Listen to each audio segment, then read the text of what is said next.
अगला हिस्सा। निजात के बाद असल आजमाइश।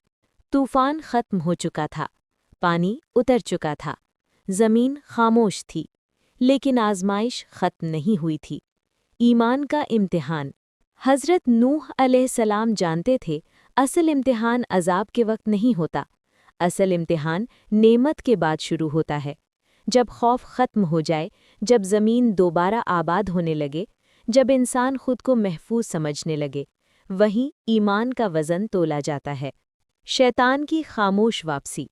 अब ना तूफान था, ना चीखें, ना पानी की दीवारें, लेकिन शैतान खामोशी से वापस आ चुका था। वसवसा आया, अब तो सब ठीक है, इतनी सख्ती की क्या ज़रूरत है।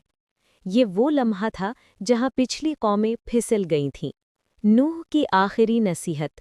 हज़रत नूह अलैहिस्सलाम ने अपनी कौम को जमा किया, न धमकी न सख्ती, सिर्फ नसीहत। उन्होंने कहा, अल्लाह ने हमें बचाया है, लेकिन वो हमें देख भी रहा है। अगर तुमने शुक्र को छोड़ दिया, इताअत को हल्का समझा और दुनिया को मकसद बना लिया, तो तूफ़ान की ज़रूरत नहीं पड़ेगी, कौमें खुद डूब जाती हैं। तारीख़ का पहला सबक। यहाँ कुरान हमें एक अटल उसूल सिखाता है, कौमें काफिरों से नहीं, नाशुक्री से तबाह होती हैं। यही वजह है कि हज़रत नूह के बाद इंसानियत को बार बार याद दहानी कराई गई। नस्लों का फैलाव।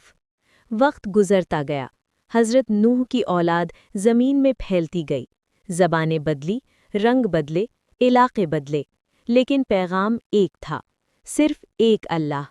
यही पैगाम बाद में हूद अलैहिस्सलाम, सौलेह अलैहिस्सलाम, इब्राहीम अलैहिस्सलाम और तमाम अनबिया लेकर आए। एक अटल हकीकत। नूह की कश्ती अब सिर्फ लकड़ी नहीं थी, वो एक अलामत बन चुकी थी, एक रास्ता, एक मयार। जो उस पर सवार हुआ वो बच गया, जो अपने घमंड पर खड़ा रहा वो डूब गया। रात उतर रही है, आसमान साफ है, सितारे रोशन है। हज़रत नूह अलैहिस्सलाम ज़मीन की तरफ देखते हैं।